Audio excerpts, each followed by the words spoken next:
नमस्कार,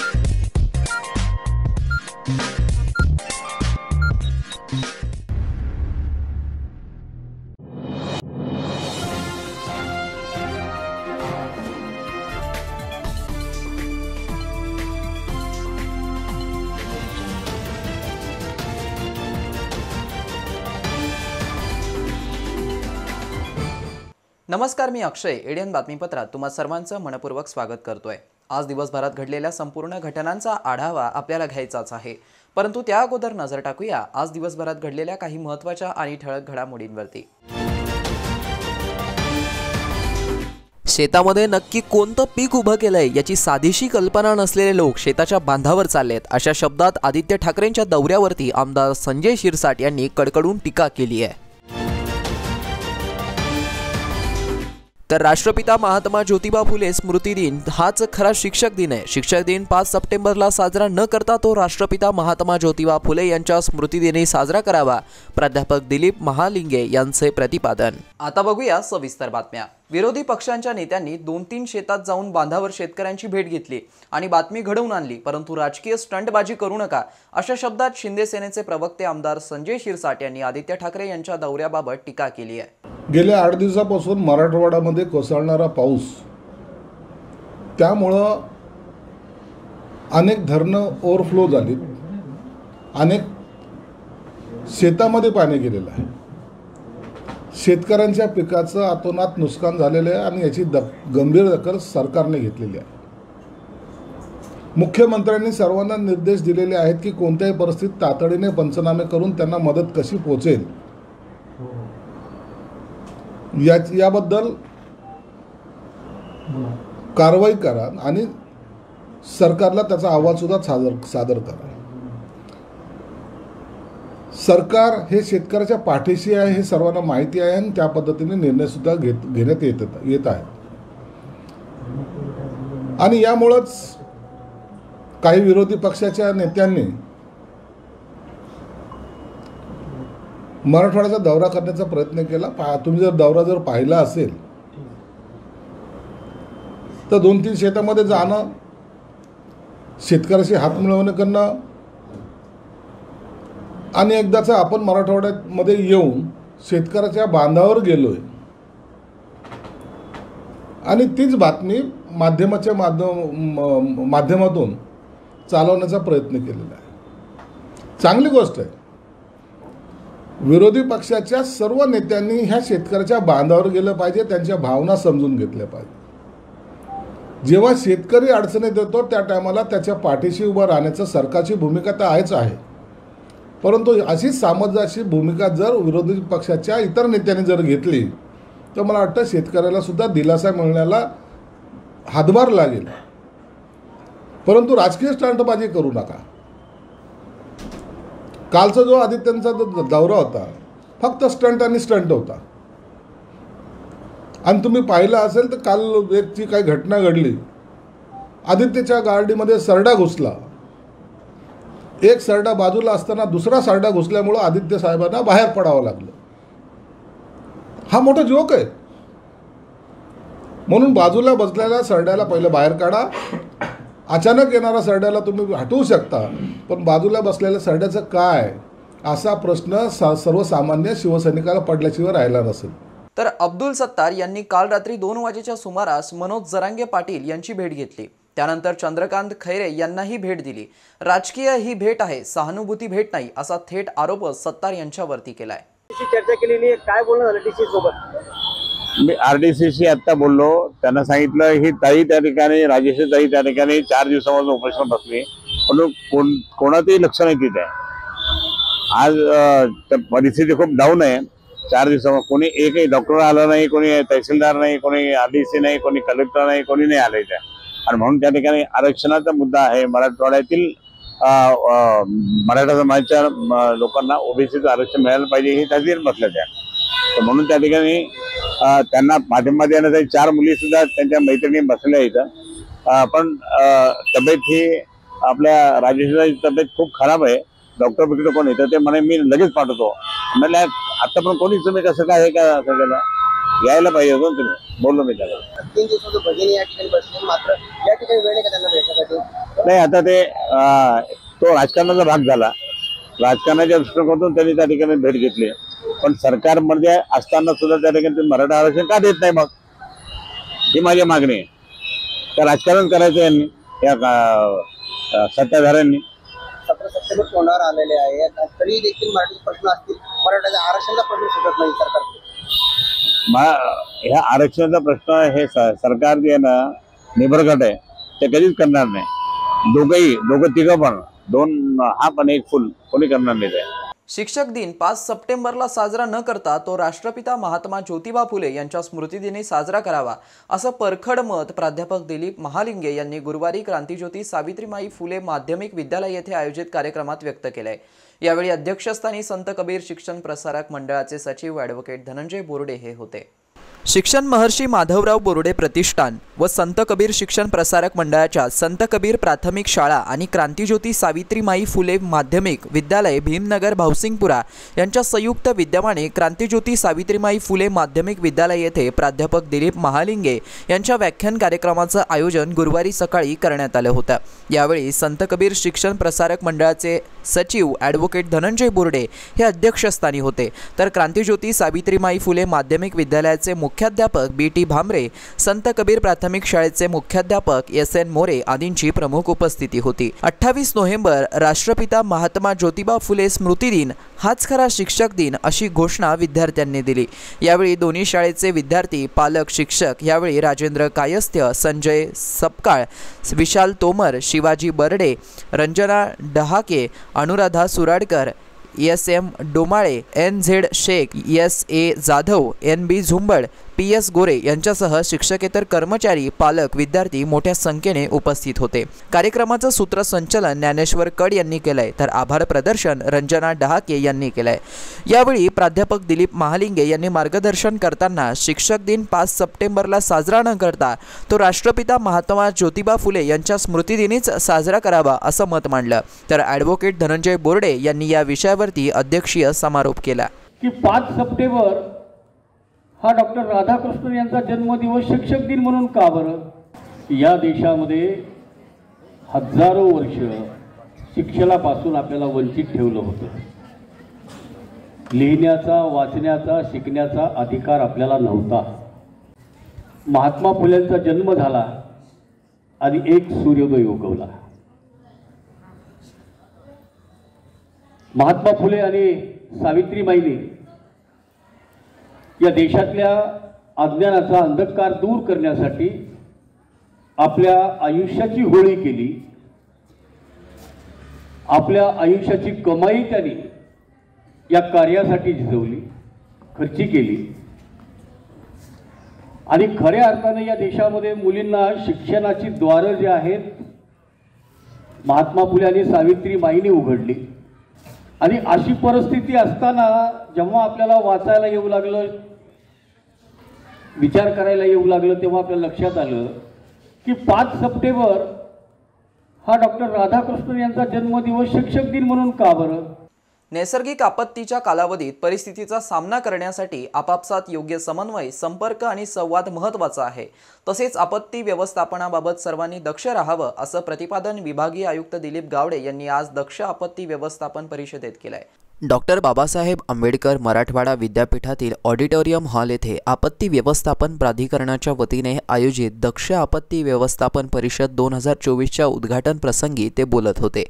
यावेळी जिल्हाधिकारी दिलीप स्वामी, लातूरच्या जिल्हाधिकारी वर्षा ठाकूर घुगे, छत्रपती संभाजीनगर ग्रामीणचे पोलीस अधीक्षक विनय राठोड, छत्रपती संभाजीनगर जिल्हा परिषदेचे मुख्य कार्यकारी अधिकारी विकास मीना, पोलीस उपायुक्त नितीन बगाटे, उपायुक्त जगदीश मिनियार, निवासी उपजिल्हाधिकारी विनोद खिरोळकर व उपायुक्त नयना बोदार्डे उपस्थित होते.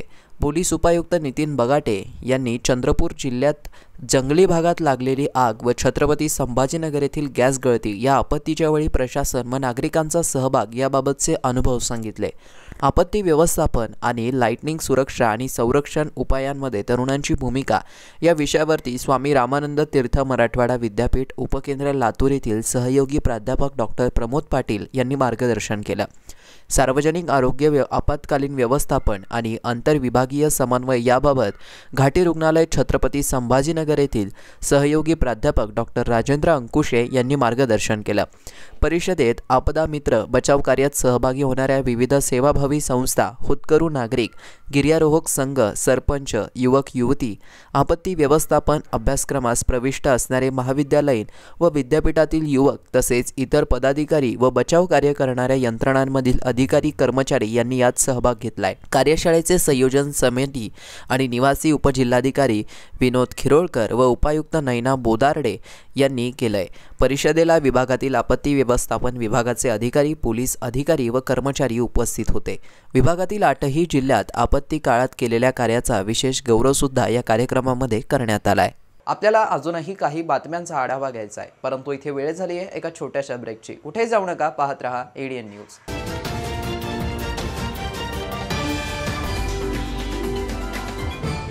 जल जीवन मिशन पूर्णत्वाला नेण्यासाठी महाराष्ट्र शासन अथक परिश्रम घेत आहे। प्रत्येक ग्रामस्थाने पाण्याचा काटकसरीने वापर केल्यास संपूर्ण गावास वर्षभर पाणी उपलब्ध होईल। आपली ग्रामपंचायत आणि सर्व ग्रामस्थांनी जे आपल्या गावातले पाण्याचे स्रोत आहेत त्याची सुरक्षा करणं आवश्यक आहे। आता सांडपाणी, कचरा पाण्यात मिसळणार नाही याची मिळून चोख व्यवस्था करायची आहे। महाराष्ट्र शासनाच्या जल जीवन मिशनचा एक भाग बनूया। आपण सगळ्यांच्या सहभागाने आता हे पाणी वाचवू, पाणी साठवू आणि शुद्ध पाणी घराघरात पोहोचवू। जलजीवन मिशन अंतर्गत आता केंद्र आणि राज्य शासनाच्या संयुक्त प्रयत्नातून गावागावातील प्रत्येक घरात नळाद्वारे प्रति व्यक्ती प्रतिदिन 55 लिटर शुद्ध पाणी पोहोचत आहे। हक्क जनसामान्यांचा शुद्ध पिण्याच्या पाण्याचा, हर घर जल योजना होईल आधार जगण्याचा। थांबली पायपीट दूरवरी, नाही हंडा डोक्यावरी, जलजीवन आले घरोघरी, माझी योजना माझी जबाबदारी, पाणी पुरवठा आणि स्वच्छता विभाग, महाराष्ट्र शासन। तर आज आपण कुठला विषय शिकणार आहोत? तर जलजीवन मिशन बद्दल कोणाकोणाला माहिती आहे? अरे वा, तू सांग। पाइपलाइन द्वारे घरोघरी नळ दिले जातात। हे नळ आल्याने काय होणार? घरोघरी स्वच्छ पाणी येते। मग त्यासाठी आपण काय केलं पाहिजे?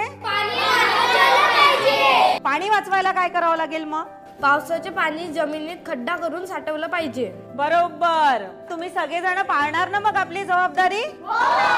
सांगणार ना मग तुम्ही आपल्या घरी? जलजीवन मिशन अंतर्गत आता केंद्र आणि राज्य शासनाच्या संयुक्त प्रयत्नातून गावागावातील प्रत्येक घरात नळाद्वारे प्रति व्यक्ती प्रतिदिन 55 लिटर शुद्ध पाणी पोहोचत आहे।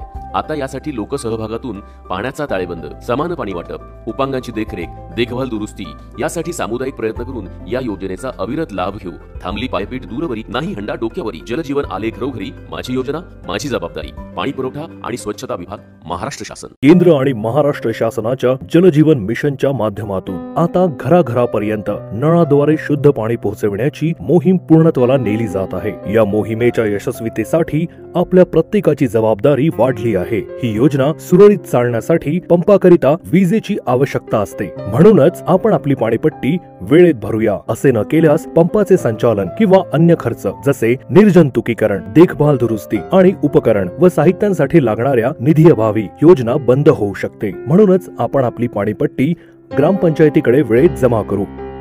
आपली योजना आपली जबाबदारी। केंद्र आणि राज्य शासनानं केली योजना भारी, जलजीवन मिशननं पाणी आणलं आपल्या दारी। थांबली पायपीट दूरवरी, नाही हंडा डोक्यावरी, जलजीवन आले घरोघरी, माझी योजना माझी जबाबदारी, पाणी पुरवठा व स्वच्छता विभाग, महाराष्ट्र शासन। जलजीवन मिशन ही योजना आभारी शुद्ध पाणी पोहोचवी घरोघरी। आपण निभावू आपली जबाबदारी, वेळेत पाणी पट्टी भरण्याची घेऊ खबरदारी। निर्जंतुकीकरण अन देखभाल दुरुस्ती यातूनच होईल ना मग खर्चाची वजाबाकी। जल पुनर्भरण अन भूजल संवर्धनाची जो कास धरी, शाश्वत पाणी संचयातून भविष्य आपुले सुदृढ करी।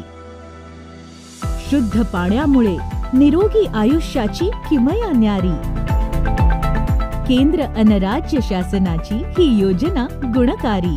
पाणी म्हणजे जीवन, पाणी हे संजीवन, आयुष्य बहरेल घराघरात, मिशन जलजीवन।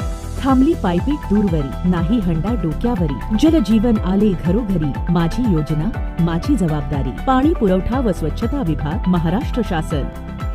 अनेकांच्या मनात स्वप्न असते की देशाची सेवा करायची, परंतु काही लोकच योग्य प्रशिक्षण घेऊन ते वास्तवात पूर्ण करतात. वास्तविक सैनिक बनणे सोपं काम नाही, कारण प्रशिक्षणाच्या मैदानापासून ते युद्धाच्या रणांगणापर्यंत प्रत्येक क्षण संघर्षमय असतो. फक्त जो इमानदार, समजूतदार असेल आणि ज्याची इच्छाशक्ती प्रबळ असेल असाच व्यक्ती या क्षेत्रात टिकू शकतो. प्रत्येक वर्षी अनेक परीक्षार्थ्यांना यश प्राप्त होते, ते फक्त आणि फक्त गरुडचे अकॅडमी. पंख आम्ही देतो, उंच भरारी तुम्ही घ्या.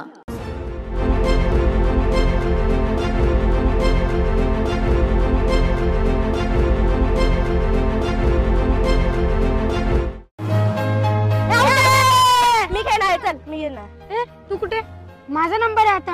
हो याचा नंबर आहे. तू कशी आलीस खेळायला? आणि तुला खेळायला वेळ कसा मिळाला? अरे आता माझ्याकडे खेळायला आणि अभ्यास करायला वेळच वेळ आहे.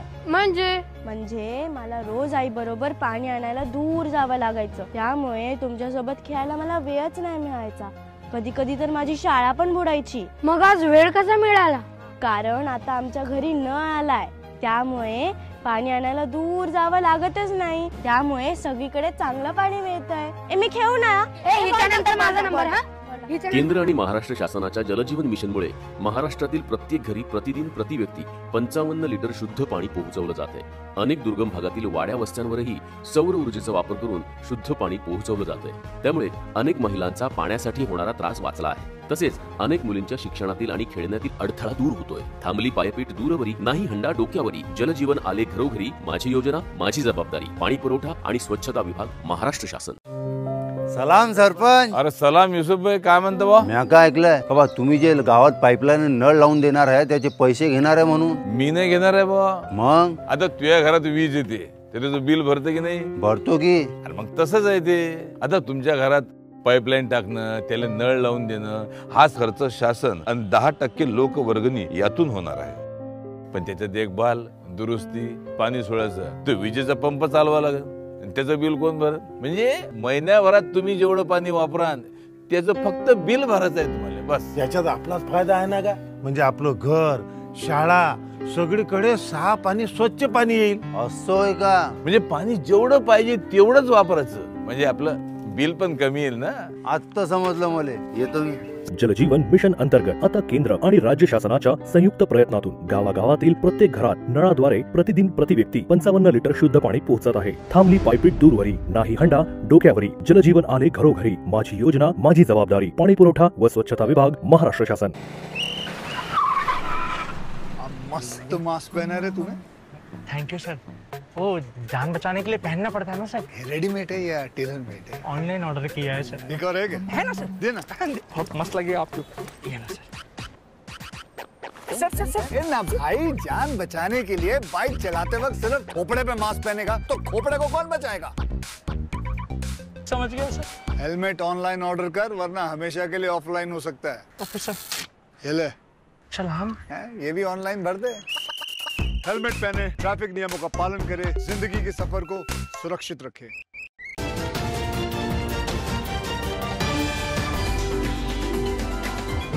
ब्रेकनंतर पुन्हा एकदा स्वागत. आपण बघत आहात एडीएन बातमीपत्र. 5 जिल्ह्यात महिलांचं सर्वाधिक मतदान. राज्यात 9,50,00,000 मतदार. राज्याचं भवितव्य तरुणांच्या हातात. 2 ते 3% मतदारांच्या हातात. हार जीत 30 ते 50 वयोगटातील 2 कोटी मतदार ठरणार आगामी विधानसभा निवडणुकीचे निर्णायक. महाराष्ट्रात 2024च्या विधानसभा निवडणुकीत एकूण 9,50,00,000 मतदार आहेत. यातील केवळ 2% मतदार हे पहिल्यांदाच मतदान करणार आहेत. 4,90,00,000 मतदार हे पुरुष असून तर 4,60,00,000 महिला मतदार आहेत. तर 18 ते 19 वयोगटातील मतदारांची संख्या 16,90,000 आहे. असं म्हटलं जातं आहे की या मतदारांची संख्या ही केवळ 2% आहे, परंतु खरं असं आहे की केवळ 2 ते 3% मतदारच निवडणुकीतील विजय किंवा पराभवाचा निर्णय ठरवतात. हार जीतच्या फरकाचा अभ्यास केला तर प्रत्येक मताचं मूल्य कळतं आणि लोकशाहीसाठी तुमचं एक मत किती महत्त्वाचं आणि मोठं ठरतं हे यावरून दिसून येतं। महाराष्ट्रात मात्र गेल्यावेळी ही संख्या 9,25,00,000 होती। राज्यात दर 1,000 पुरुष मतदारांमागे 933 महिला मतदार आहेत, तर मागील विधानसभा निवडणुकीत महिला मतदार संख्या 925 इतकी होती। म्हणजे मागील आणि या होणाऱ्या निवडणुकीत महिला मतदार संख्येत फक्त 8 मतदारांचा फरक आहे। म्हणजे लोकसंख्या वाढली आहे असं नाही, तर राज्यातील अंगणवाडी सेविका, महिला बचत गट आणि गृहनिर्माण संस्थांनी जीवतोड मेहनत घेतली म्हणून मतदार अधिक झाले आहेत। महाराष्ट्रातील 36 पैकी 5 जिल्हे असे आहेत की जिथे महिला मतदारांची संख्या पुरुषांपेक्षा जास्त आहे। ते जिल्हे म्हणजे सिंधुदुर्ग, रत्नागिरी, नंदुरबार, गोंदिया, भंडारा। महिला मतदारांनी पुरुष मतदारांपेक्षा कमी मतदान करू नये यासाठी सर्वतोपरी प्रयत्न केले जात आहेत। गडचिरोलीमध्ये सर्वात जास्त म्हणजेच 8.1 लाख मतदार आहेत। राज्यात 30 ते 50 वयोगटातील 2 कोटी मतदार आहेत, तर 20 ते 30 वयोगटातील 1,80,00,000 मतदार आहेत। 80 वर्षांपेक्षा जास्त वय असलेल्या मतदारांची संख्या 18.60 हजारांपेक्षा जास्त आहे। संयुक्त महाराष्ट्र विधानसभेची पहिली निवडणूक झाली तेव्हा एकूण मतदारांची टक्केवारी 60.36% होती आणि 2019 मध्ये ती 61.44% इतकी होती। दरम्यान 11 निवडणुका झाल्या, पण सरासरी मतदानांची टक्केवारी फक्त 62% झाली आहे। 1995 वगळता महाराष्ट्रात 71.69% मतदान झालं होतं। देशात कमी मतदान होण्यामागे नक्षलवाद आणि दहशतवाद हे सगळ्यात मोठं कारण मानलं जात आहे। आता त्यांची भीती एकतर नाहीशी झाली आहे, पण तिथे मतदारांना ही भीती वाटत पण नाही आहे। जिथे मतदान कमी करण्याची सक्ती समाजापलीकडची आहे, केंद्रशासित प्रदेश आणि पश्चिम बंगाल आणि आंध्र प्रदेशसह लहान राज्यांमध्ये मतदानांची टक्केवारी सुमारे 80% आहे। प्रत्येक मतदारापर्यंत पोहोचण्यासाठी निवडणूक आयोग सर्वतोपरी प्रयत्न करतोय। महाराष्ट्रातील लोकसभेच्या निवडणुकीत मतदार फक्त 61% नाव नोंदवतात। हे योग्य नाही। जर तुम्हाला राज्याचा, देशाचा विकास हवा असेल तर मतदान करा आणि लोकशाहीच्या उत्सवात सहभागी व्हा। जिल्हाधिकारी दिलीप स्वामी व ग्रामीण पोलीस अधीक्षक विनयकुमार राठोड यांच्या प्रमुख उपस्थितीत गणेश उत्सव व ईद उल मिलाद या सणाच्या निमित्ताने शांतता समितीची बैठक संपन्न झाली आहे। आगामी सणांच्या पार्श्वभूमीवरती जिल्हाधिकाऱ्यांनी प्रशासनास काही सूचना व आदेश दिले आहेत। खुलताबाद येथील हजरत जरजरी जर बख्श उरुस महोत्सवात भाविक महिला यांच्या सुरक्षेस सर्वतोपरी प्राधान्य देण्यात यावं, त्या दृष्टीने सर्व तपासण्या वेळीच पूर्ण कराव्या असे निर्देश जिल्हाधिकारी दिलीप स्वामी यांनी सर्व संबंधित यंत्रणांना दिले। हजरत शेख मुंतजबुद्दीन जरजरी जर बख्श यांचा 738वा उरुस महोत्सव 9 ते 17 दरम्यान खुलताबाद येथे होत आहे। या अनुषंगाने प्रशासनामार्फत पूर्वतयारीचा जिल्हाधिकारी दिलीप स्वामी यांनी खुलताबाद येथे दरगास्थळी जाऊन आढावा घेतलाय। यावेळी पोलीस अधीक्षक डॉक्टर विनयकुमार राठोड, उपविभागीय अधिकारी संतोष गोरड, अपर पोलीस अधीक्षक सुनील लांजेवार, उपविभागीय पोलीस अधिकारी विनयकुमार ठाकूरवाड, उरुस व्यवस्था समितीचे अध्यक्ष तहसीलदार स्वरूप कंकाळ, पोलीस निरीक्षक धनंजय फराटे, नगर परिषदेचे मुख्याधिकारी विक्रम दराडे, दर्गा कमिटीचे अध्यक्ष एजाज अहमद, ॲडव्होकेट कैसरुद्दीन, मुबशिरुद्दीन, कामनारुद्दीन, सचिव मतीन जागीरदार, माजी नगराध्यक्ष SM कमर, मुजिबुद्दीन, मोहम्मद अब्रार, सार्वजनिक बांधकाम विभागाचे अभियंता दिलीप कोलते, विद्युत विभागाचे शाखा अभियंता उस्मान खान, ग्रामीण रुग्णालयाचे वैद्यकीय अधिकारी यांच्यासह विविध विभागाचे अधिकारी उपस्थित होते। बैठकीत जिल्हाधिकारी दिलीप स्वामी यांनी प्रशासनास काही आदेश जारी केले। उत्सव काळात असामाजिकता तत्वांना पायबंद घालणे हे प्रत्येकाचे कर्तव्य आहे। खुलताबाद तालुका व शहराची सामाजिक ऐक्योप्याची परंपरा कायम राखू असं आवाहन स्वामी यांनी केलंय। या बैठकीत दर्गा कमिटीचे अध्यक्ष एजाज अहमद यांनी रहाट पाळणे भर रस्त्यात टाकण्यात आले आहेत। या रहाट पाळणे चालकांवरती कारवाई करायला पाहिजे असं बैठकीत उपस्थित जिल्हाधिकारी व ग्रामीण पोलीस अधीक्षक यांना निदर्शनास आणून दिलं। पोलीस अधीक्षक डॉक्टर राठोड यांनी शांतता व सुव्यवस्थेसाठी आवाहन केलंय। एडियनसाठी तालुका प्रतिनिधी हुसेन पटेल, खुलताबाद। संत सावता गुरुकुल विद्यालय, मनीषा चौधरी यांच्या दीपशिखा फाउंडेशन व rotary club of Aurangabad elites यांच्या संयुक्त विद्यमाने संत सावता गुरुकुल माध्यमिक व उच्च माध्यमिक विद्यालय फुलंब्री येथे मातीपासून गणपती बनवण्याची कार्यशाळा मोठ्या उत्साहात पार पडली आहे। श्री संत सावता गुरुकुल विद्यालय, मनीषा चौधरी यांच्या दीपशिखा फाउंडेशन व rotary club of Aurangabad elites यांच्या संयुक्त विद्यमाने श्री संत सावता कुलगुरू माध्यमिक व उच्च माध्यमिक विद्यालय फुलंब्री येथे मातीपासून गणपती बनवण्याची कार्यशाळा घेण्यात आली। श्री संत सावता गुरुकुल विद्यालयात या महिन्यात येणाऱ्या गणेश उत्सवासाठी पर्यावरणपूरक गणपती बनवण्यासाठी विद्यार्थ्यांना घरगुती व शेतातील मातींपासून पर्यावरणपूरक माती बनवण्याचं प्रशिक्षण श्री संत सावता माळी ग्रामीण महाविद्यालयाचे ग्रंथपाल आदरणीय रोटरियन डॉक्टर गणेश कुलकर्णी यांनी काही दिवसांपूर्वी गणपती बनवण्यासाठी मातीचा गोळा कसा बनवायचा याची सर्व विद्यार्थ्यांना प्रात्यक्षिक स्वरूपाने प्रशिक्षण दिलं होतं व ही माती विद्यार्थ्यांनी संपूर्ण माहिती शांतपणे ऐकून घेऊन समजून घेऊन आणि विद्यार्थ्यांनी आज घरी तो मातीचा गोळा करून गाळून आवळून आज दिनांक 3 सप्टेंबर रोजी मनीषाताई चौधरी यांच्या दीपशिखा फाउंडेशन छत्रपती संभाजीनगर यांनी सर्व विद्यार्थ्यांना गणपती बनवण्याची ही कार्यशाळा घेतली। या कार्यशाळेत जवळपास 200 विद्यार्थ्यांनी या कार्यशाळेत सहभाग घेतला व मातीपासून गणपतीची मूर्ती तयार केली। या प्रसंगी माध्यमिक विभागाच्या मुख्याध्यापिका श्रीमती कल्पना उरणकर मॅडम तसेच प्राथमिक विभागाचे मुख्याध्यापक श्री अप्पासाहेब चव्हाण सर आणि गुरुकुलातील सर्व शिक्षक, शिक्षिका आणि शिक्षकेतर कर्मचारी यांचं सहकार्य लाभलंय। शिवसेना उद्धव बाळासाहेब ठाकरे गटाचे उपजिल्हाप्रमुख विठ्ठल बदर पाटील यांच्या प्रमुख उपस्थितीत आदिवासी समाजाच्या मेळाव्याअंतर्गत क्रांतीवीर बिरसा मुंडा समारोह कार्यक्रम बंजारा समाज तीज उत्सव मोठ्या उत्साहात साजरा करण्यात आलाय। आदिवासी समाजाच्या मेळाव्याअंतर्गत क्रांतीवीर बिरसा मुंडा समारोह कार्यक्रम बंजारा समाजात तीज उत्सव बहुलखेडा नांदा तांडा या आदिवासी बहुल भागात मोठ्या उत्साहात साजरा करण्यात आला। यावेळी शिवसेना उद्धव बाळासाहेब ठाकरे गटाचे नेते उपजिल्हाप्रमुख विठ्ठल बदर पाटील, उपजिल्हाप्रमुख दिलीप मचे, तालुका प्रमुख रघुनाथ बापू चव्हाण, विधानसभा संघटक अजय चव्हाण, अनिल राठोड, अजित तडवी, जाकीर देशमुख, राजेश राठोड, सरपंच राजमल पवार, आमिर तडवी, दगडू तडवी यांच्या नेतृत्वात हजारो शिवसैनिक, तरुण तरुणी, आबालवृद्ध यांनी या कार्यक्रमात उत्स्फूर्तपणे सहभाग घेतला। दरम्यान शिवसेना उद्धव बाळासाहेब ठाकरे गटाचे उपविभाग प्रमुख विठ्ठल बदर पाटील यांच्या नावाची चर्चा सिल्लोड मतदारसंघातून जोर पकडत असून आगामी विधानसभा मतदारसंघात शिवसेना उद्धव बाळासाहेब ठाकरे गटाकडून निवडणूक लढवण्याकरता रिंगणात ते उतरतील असंही म्हटले जात आहे। नुकसान झालेल्या भागाची पाहणी करा, शासकीय अधिकारी यांना माजी आमदार हर्षवर्धन जाधव यांनी जारी केलेल्या एका व्हिडिओमधून दमवजा मागणी केली आहे। जय शिवराय। मोठ्या प्रमाणावरती मुसळधार पाऊस, अतिपाऊस अनेक ठिकाणी कन्नड सोयगाव मतदारसंघामध्ये झालाय।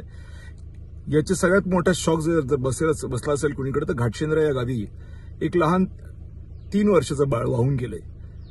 आता अशा या परिस्थितीमध्ये अत्यंत संतापजनक गोष्ट अशी आहे की कन्नडच्या तहसीलदारांनी आणि कन्नडच्या नायब तहसीलदारांनी फोन स्विच ऑफ करून ठेवलेत।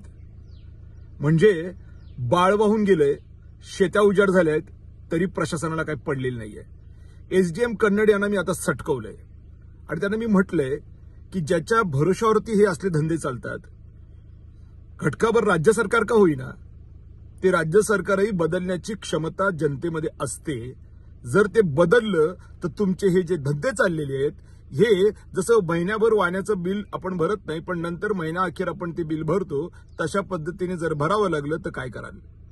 म्हणून मी या निमित्ताने एकच सांगतो, जनतेने सुद्धा सावध व्हा, असल्या गधड्यांना ना नाही चालणार इकडे। प्रशासकीय अधिकारी हा तत्पर पाहिजे।